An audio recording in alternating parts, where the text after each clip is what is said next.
people only talk about the successes, right? People are very hesitant to share their failures. I think we've often forgot to mention that, what does hardship look like? So in 3, 4 years, these guys scaling their companies to billions.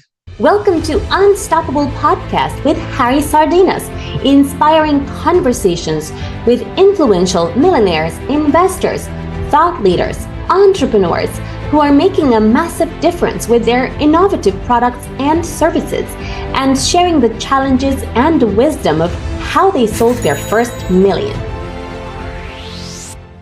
People might think that it's really easy to find money people might think it's really easy to become a tech multimillionaire. Obviously, they listen to Harry's show and say, wow, I should be in tech. 1 or 5 people, 1 or 6 people here are multimillionaire.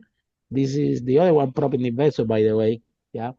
So nobody never speak about the 98% of companies tech in the tech space that fail, how dynamic is, how expensive it is, and how simple common mistakes like you are describing can ruin for completely. Because, for example, if I have good product, I don't have any client, I go and I ask you money to you, that's it. You will never will take me seriously again because you said, okay, Hardy, you don't know yet how this game works, and I need to work with people that have more understanding. And unfortunately, the out there, most of the founders in the tech space have this mindset. Okay, I have this idea, I have this piece of paper, I have this great product. Give me money so I can go out and sell it. And it doesn't really work like this, does it? Yeah, no, absolutely not. You need to be able to show that you have the ability to bring money to the table, right? Because otherwise we would do the idea, right? If it's just the idea, anyone can do it. Show me that you can execute, and then I'll invest in the business, right? So absolutely. So why do you think that most tech entrepreneurs, founders, you have met thousands of them, why do you think this mindset out there? What is in the core in this mindset that everybody thinking, okay, I have this product that is gonna change the world. I have a patent, it's gonna make the world a better place. This is amazing software. You should give me money. Please hear me out. There are people out there that also asking for money just to keep developing, not even not even going to the place that that they're gonna sell it, and they will go and ask you guys 2 million just to keep developing something that they don't even know they're gonna sell it. Yeah. So So yeah, why go ahead. why that mentality exists? Yeah, I think part of because it, it's very common. is It's very common. I When yeah, you meeting people in the tech space, yeah, yeah. how I everybody's think I thinking think like this. the reason for it is people only talk about the successes, right? People are very hesitant to share their failures. We as a society have focused so much on, just building what is good and reflecting on what's shiny. I think we've often forgot to mention that, what does hardship look like? So a lot of times, when founders see all of these guys who have made it, and, the guys from Anthropic, for example, or Perplexity, in 3, 4 years, these guys scaling the companies to billions, but they forget that for every one Anthropic, there was another thousand that failed and went to zero. But the reason is no one talks about it because society looks at them like failures. But I want to say that, if you have failed as a founder, that's not an issue. My first startup that I started at age 19 failed miserably, right? And then I started my second company, then my venture, then I started a third company, which failed again. And then my venture, consulting arm was my fourth thing that I started. And that was just by the age of 22, right? So Wow. by the age of 19, 20, I'd earned and burned through about 20 grand, right? So, it's one of those things that people just don't talk about failures enough because they And see it as actually, a the bad VCs image. get excited. The VCs get excited when a VC comes Absolutely. comes and find a founder that is the second, third project. They are like, "Wow, now we are talking." Yeah. Usually, the venture Yeah. capitalists are saying I hear that a lot on the space, where the VC will tell the founder, "Call me your next idea." What is means calling me in your next idea, and that's exactly what's happening. they see someone with potential, but there is no a tech entrepreneur yet, doesn't have maturity enough to know the dynamics, how the business works. The number one, this one, the fact that you have an amazing idea and you're gonna find a VC like I'm gonna give you money, forget it. It doesn't exist. Yeah, I'm not saying he just shared with us. Yeah, what he Yeah. value more, and he's speaking. I think most of the VCs actually have this vision. What Amo described that he value more execution than actually idea. He said here. Hmm. Yeah. So if you come with this good idea that you have this product that's gonna change the world and you have it in a piece of paper and it's all in your mind, until you don't execute it, you are nothing. And this is the truth. Myth number two, I have a great product. I already beat an MVP. I want to incorporate AI. So, Anmol, can you give me money so I keep developing? And then you and me, we're going to go together to ask for more money for marketing to see somebody buys the product. Forget it. It doesn't work this way. It doesn't work this way because the VCs, what they're looking for is exactly someone that can sell the product and have the capacity to bring money to the table because I'm not just articulated. Otherwise, they will do the project themselves.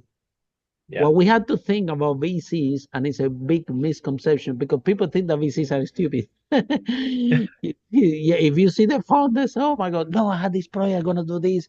You see, the VC should be begging me to invest in my project. I said, look, the VC is not gonna beg you to invest in your project because number one, probably he exit one or twice already. Yeah. He's just trying to help out, but he knows and his level of execution is so high that even if you have a good idea and they could do it themselves, they had the content, they had Yeah. the funds, they had the execution, they have the skill, and they already exit. Yeah. So nobody's gonna throw a red carpet to you as a tech entrepreneur just because you have a great idea. Even if you develop a good product, you have to go a little bit further. Now, uh, they were not strong in the growth phase of the business. They didn't want to do it. They are not good at it. And it was someone, which is her name was Ray Kroc, which is all expertise. Everything. It was the big vision, how to scale that. Okay. Hmm. And don't get me wrong, you have founders like Mike Zuckerberg and the guys from Google that they managed to evolve themselves to the whole process. But this is actually very rare. Usually, the magic formula comes when the techs have founders are very good product person and they're amazing at the product, and then someone like you guys come invest because all what you specialize in that growth phase. And but I saw the movie, right? So the founders needs to allow to give the freedom to the team that is taking care of the growth to do the work effectively. And the biggest challenge is that sometimes those founders control the decision making process for the whole startup. And now, when you go to the phase of growth, you need someone that have freedom to execute the second phase. So, how you navigate and mitigate this challenge? Yeah. So no, I think a very good analogy. So I think Harry McDonald, who's sort of one of the brothers, I think, their vision was never to be a national sort of chain, right? So in the very first meeting, we want to clear up what is the expectation, right? What are you building as a founder, and what is your 5-year vision? And, what is our 5-year vision? Obviously, part of what we sort of look at is, better for the world, AI, and something that's going to have an impact. But ultimately, we're here to make money. So if you want to have a great, mom and pop store that does well and brings you 50 grand a month, great. But if that's just your vision there, then you're not a VC product because VCs want something that can scale, that we can exit, that can have that, unicorn behind it. So in meeting number one, we will ask, well, what is your 5-year vision? Where do you want to take this? What is Series A ambition? And that really clearly aligns for us. Where does this founder has his thoughts, right? I mean, we obviously don't need the founder to have the exact answer because, like I sort of said, being open to sort of pivoting is very, very important. And I've seen multiple startups which started out completely different to what they are sort of now at the end of the day, and they've done really, really well. So that's not sort of the issue, but having that vision in mind in terms of where they want to scale, how they want to scale, what the vision is, what is our vision. So there's no sort of disparity. Then when we invest, they come back and say, well, this is not what we thought. We just want it to be in this country with just one store and whatever. And also a second thing, which was very interesting that Ray Kroc did well, was there's a part in the movie where he's speaking to the accountant or the tax specialist, and the tax specialist said, you're not in the fast food game, you're in the real estate game. What you want to do is buy land and lease that land, because you're not going to make money flipping patties.